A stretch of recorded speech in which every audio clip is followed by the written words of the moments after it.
The subcommittee will come to order. Without objection, the chair is authorized to declare a recess at any time. We welcome everyone to today's hearing on Sharia law in America. I will now Mr. Robert Spencer. Mr. Spencer is a Shulman Fellow at the David Horowitz Freedom Center, a nonprofit organization that advocates for free societies. He's authored 32 books on Islam and jihadism. Ms. Thank our witnesses for appearing today, and we'll begin by swearing you in. Would you please rise and raise your right hand?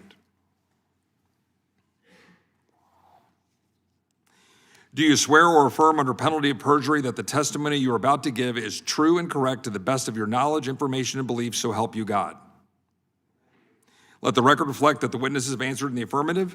Thank you, and you please may be seated. Hey, Mr. Spencer, remind you to turn your microphone on, and you have 5 minutes. Thank you. The U.S. Constitution and Sharia are incompatible, and the conflict between the two legal systems will grow as Sharia adherents increase in number in the West. This fact has been obscured by misinformation about what Sharia actually is.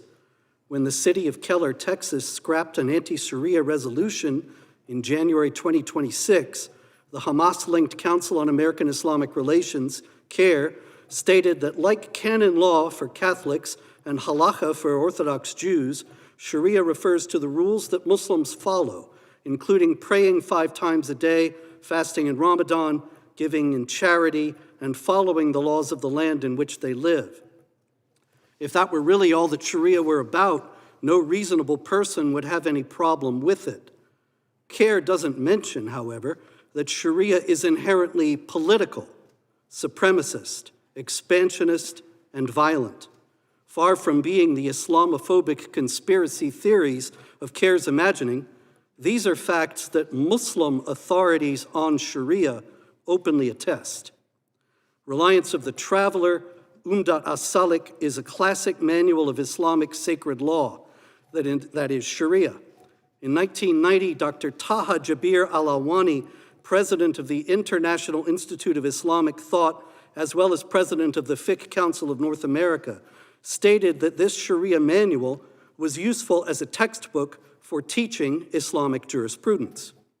The most prestigious institution of Islamic learning in the world, Al-Azhar in Cairo, stated in 1991 that the same manual of Sharia conforms to the practice and faith of the Orthodox Sunni community.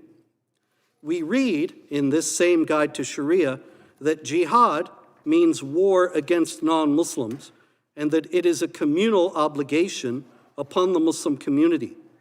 The object of this war is to establish the hegemony of Sharia over the conquered land.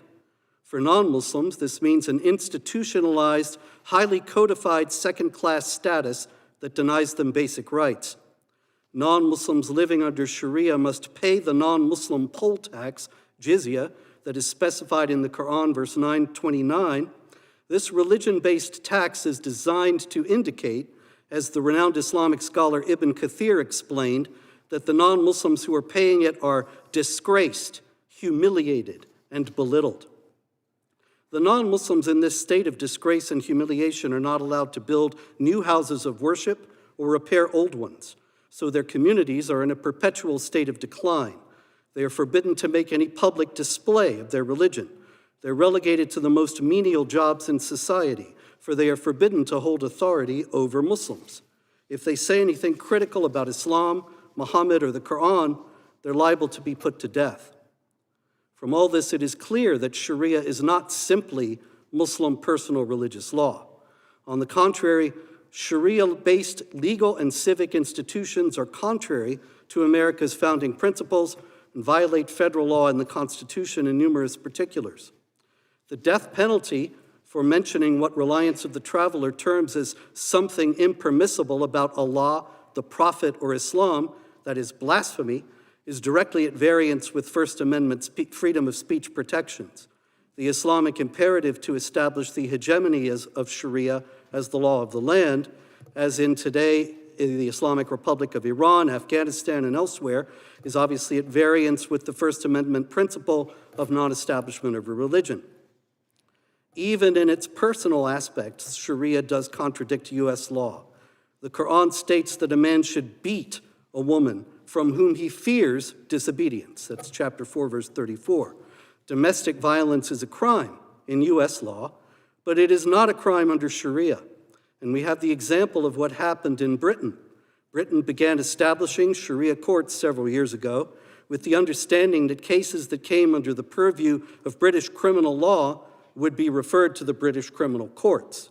Instead, the Muslim Arbitration Tribunal on its website urged the Crown Prosecution Service to reconsider bringing criminal charges against Muslim men who'd been accused of domestic violence. And as this is in the Quran, the same thing would happen here. As Sharia is considered divine law, those Muslims who adhere to it always consider that it takes precedence over the laws of the land. Moreover, emigration to a new land to bring Sharia to it is also an Islamic imperative. The Quran in chapter 4, verse 100 promises a reward from Allah to those who emigrate for the sake of Allah, which means for the purpose of bringing Sharia to a non-Muslim land. Thank you. Thank you, Mr. Spencer. Appreciate your testimony. Ms. So Shiles, now I'll go again. to you, Mr. Spencer, for just a sec here. On page 2 of your statement, you point out that the Quran states a man should beat a woman from whom he fears disobedience. Domestic violence is a behavior as opposed to a belief, but in the Sharia system, it seems to be a belief. Yeah, it's certainly a belief. You can't have something in the Quran and have Muslims say that they're against it if they are going to be believing, observant Muslims. And the problem becomes when they act upon it in a Sharia context, then you have the precedent of Britain that I was explaining, that instead of referring it to the criminal courts as they had agreed to do, they tried it under Sharia and told the wife to go back and try to please her husband instead of prosecuting the man who was committing the domestic abuse. And so Sharia actually became an institution or a third rail that replaced the British judicial system, at least in that particular case. Exactly. Mr. Spencer, I mean, do you have anything to add to what Mr. McClintock from California was just adding about any of those concerns? You seem to want to. I just want to make sure. Yeah, the aspects of Sharia that are really controversial are political and not religious. The whole hearing here is turning on the idea that it would be terrible to restrict religious practice and in violation of the First Amendment.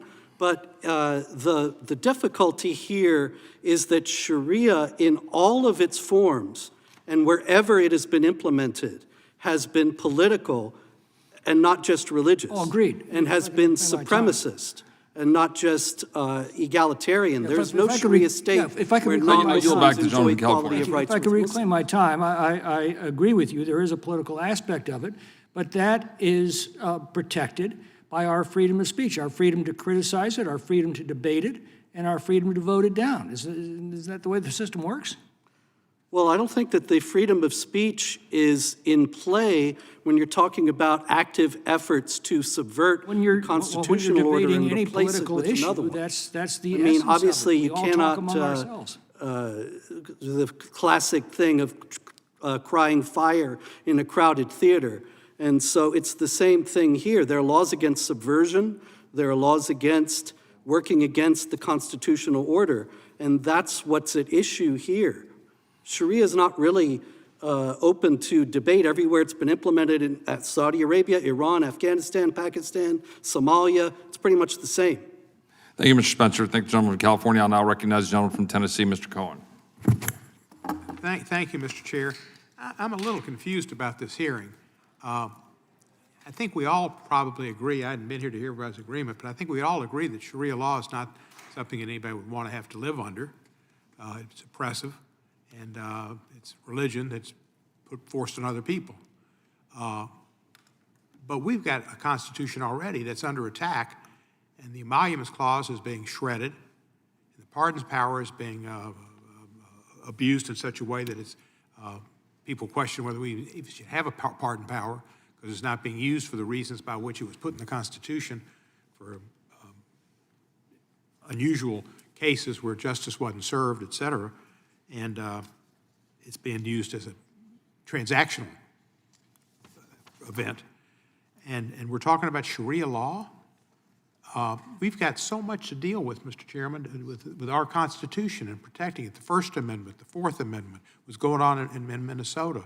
Murdering of citizens on clear on the streets, murdering, shooting people in the back 10 times, shooting a woman in the face, not rendering aid to either one of them, not allowing doctors to render aid to them, watching them die.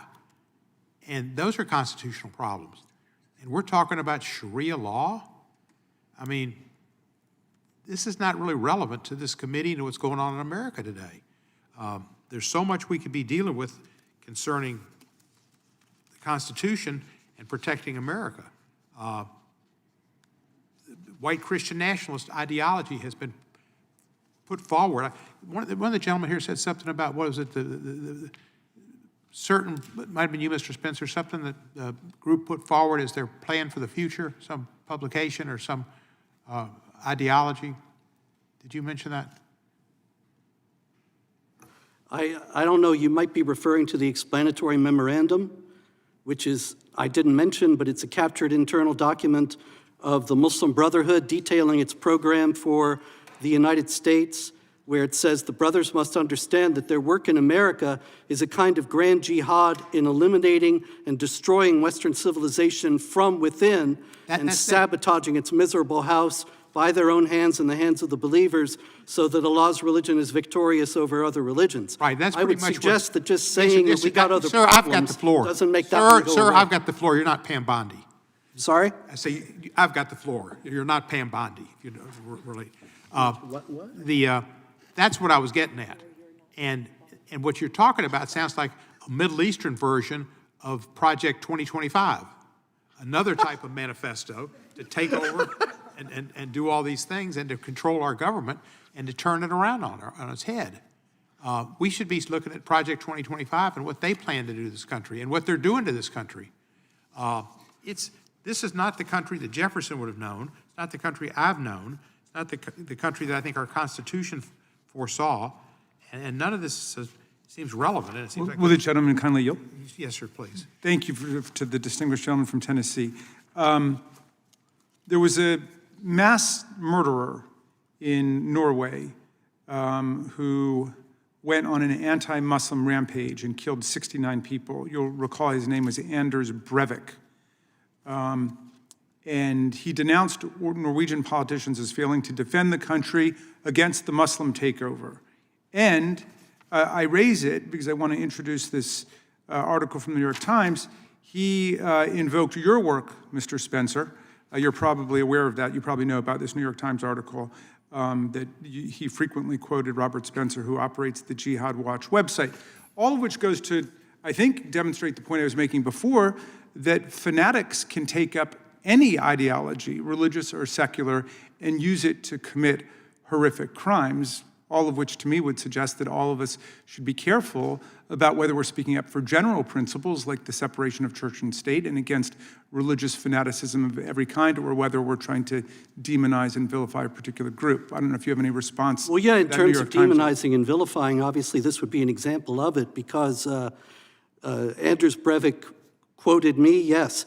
He actually quoted a documentary that I was in, and so every time my name was mentioned as speaking, it's listed as one of the times he mentioned, and then they say, oh, he mentioned him 100 times or something. Anything But, about the massacre fact itself? Is that Anything about the massacre he of all also the innocent quoted people? Barack Obama. Okay, He quoted John leaving F. aside the Kennedy. quotations, do He you have any quoted thoughts many, about many the people. massacre of the people? And he actually took issue with me for not counseling violence. And so to bring this up really is tantamount to saying that Elizabeth Warren is responsible for the Dayton mass murders because the mass murderer invoked her name. Mr. Chairman, I think praised Mr. her. Cohen's time is up. I'd like to enter this New York Times article Without objection. into the record. Killings in Norway spotlight anti-Muslim thought in the U.S. And I yield back. the Without balance of my objection, time. thanks, and thank you, Mr. Cohen. And now I'll recognize my friend from North Carolina, Mr. Harris. Thank you, Mr. Chairman, and thank all of you on the panel for what you've shared today. And, you know, while there's been a lot of talk about what we don't know, and we don't know this world or we don't know that world, let me tell you what happened in my world, in the 8th District of North Carolina. This past year, in late 2025, the FBI, in coordination with local law enforcement, arrested an 18-year-old in Mint Hill, North Carolina, who was plotting to carry out a deadly New Year's Eve attack in support of ISIS. According to the DOJ, This 18-year-old Christian Sturdivant is his name, sought to become a martyr for ISIS. Mr. Spencer, I just want to give you a chance to share. Can you help me understand how a kid growing up in a suburb of Charlotte, rural area in North Carolina, can be radicalized by the Islamic State? Mr. Harris, this is a very important issue that law enforcement and intelligence agencies in the U.S. have been entirely remiss and have ignored altogether. Fact is that a young man like that in Mint Hill could easily go to numerous sites on the internet and quite possibly to people within his own community who would tell him that the Islamic State, ISIS, represents authentic Islam and that violence against unbelievers is a duty that he needed to carry out. This is something that ISIS recruiters say all over the world. They were able to attract thousands of Muslims from 100 different countries when they had their caliphate in Iraq and Syria, and this was because their claim to Islamic authenticity rang true among all too many Muslims, and nobody is countering that. Well, and I know this happened in Mint Hill, as I mentioned. Can you tell me where else in the United States that such radicalization is happening? This has happened all over the country. We had the Boston Marathon murders that were two young Muslims, once again, who were thought to be moderate at one time. And we had the Fort Hood massacre, San Bernardino, Chattanooga. The list goes on, Orlando, Florida. The list goes on and on and on. And these are young Muslims in the United States who come to believe, for reasons that nobody has ever investigated fully, that this is the authentic expression of their faith. And what role is the internet playing, you believe, in the radicalization of American-born youth? Well, the Islamic State group has frequently called upon Muslims in the United States specifically to carry out lone wolf jihad terror attacks by just starting to murder people at random when they get the opportunity. And so because they have this claim of Islamic authenticity, it's all too easy for a young man to go online and see that and think that he will be receiving a reward from Allah for carrying it out. Well, as a pastor, for myself, I believe, obviously, that religious liberty is critically important and something we've got to be willing to do what we have to protect. However, I also recognize that a person's religious liberty doesn't mean they can impose their religious liberty onto others. So let me ask you this, Mr. Spencer. How do we balance our respect for religious liberty with the threat you see posed by Sharia law? Seems to me we have to be able to say to the Muslim community that they're perfectly free to practice their religion, except where, in particular, it contravenes other existing American laws. For example, there were a couple of doctors in Detroit a few years back who were put on trial for practicing female genital mutilation. And their defense was that this was part of their Islamic faith and that they were carrying out as their part of their religious practice. And a judge ultimately threw the case out, saying, yes, indeed, this contravenes religious freedom, and we have to understand that it would be unconstitutional to ban female genital mutilation because it's part of Islam. And so the rights of those girls whose lives are destroyed, they don't matter at all. And that's Sharia. Mr. Spencer, I'm going to move on to you. Let me ask you, is Islam as a political ideology, in your opinion, compatible with America's constitutional governing framework? Oh, no, certainly not. It denies the freedom of speech, denies the equality of rights of non-Muslims with Muslims, the equality of rights of women with men, and contradicts U.S. law in numerous other particulars. And can you tell me, what is the goal of political Islam? Well, Muhammad, the prophet of Islam, said, Islam must dominate and not be dominated. And in every Sharia state that is on earth today and has ever been on earth, non-Muslims have not had equality of rights with Muslims in the society. The idea is to enforce a subservient position for them so that they know the pain in this world as well as the next of having rejected Muhammad, which the Quran says that they will suffer. Under Islamic law, as it's commonly practiced, are men and women treated with equal dignity? No, certainly not. I quoted before the passage about women beating women from whom you fear disobedience. The Quran contains nothing about beating disobedient men. I heard my colleagues on the other side of the aisle who were raising objection to legislation that, and a number of bills that some of us introduced, particularly one that I introduced, that was raising the issue of vetting individuals as we're bringing them into the United States for their adherence to Sharia law. That was the idea. The idea is that Sharia law is inconsistent with our values in Western civilization, so we should know if we're bringing people into the country that may want to advance a system of law or systems that are contrary to our laws. Here's my question. In doing so, my colleagues acknowledged and said that that would mean that Muslims generally would be in fear of deportation or inability to be brought into the country. Does that not suggest that there's a recognition that Sharia law is central to most of the Muslim population throughout the world and those that come to the United States? It would seem as if they're aware of that, yes. And is that true? Is Yes. Sharia law central to most Muslims throughout the world? Absolutely. Sharia is considered divine law, and thus it takes precedence over all other legal systems. In areas of the Muslim world where it is not fully implemented, such as Egypt or Syria, other countries, it still has a tremendous cultural influence, such that elements of it are often enforced by individuals or groups where the government doesn't do so. And is it not true also that there are some 50 plus countries throughout the world in which Sharia is either entirely the law or central to the law in a mixture of its religious implementation, but also its civil? Yes, that's right. There are 57 members of the Organization of Islamic Cooperation, 56 nations, and the Palestinian Authority.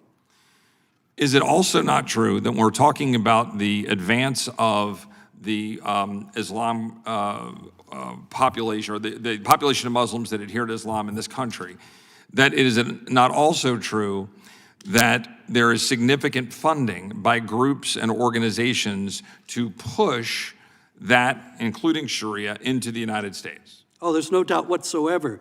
You have, for example, Prince Al-Walid bin Talal from Saudi Arabia, who has spent millions and millions of dollars in funding universities such as Georgetown, where they have now the Prince Al-Walid Center for Muslim Christian Understanding that is designed essentially to whitewash Islam, jihad, and Sharia and present a version of these things that are designed to foster complacency. Also have the government of Qatar doing the same thing on an even larger. In addition to these countries, in addition to foreign funding, there are organizations such as CARE and other organizations that are designed to implement and advance the existence of Sharia and the advance of Islamism in the United States. Is that true? Oh, certainly. Omar Ahmed, the co-founder of CARE, has been on record saying the Quran should be the only law of the land. He has denied saying this, but the original reporter stuck by her story. Ibrahim Hooper of CARE, the famous spokesman for the organization, said that he wanted to see the government of the United States become Islamic sometime in the future. And this is something that is clear from all of CARE's actions.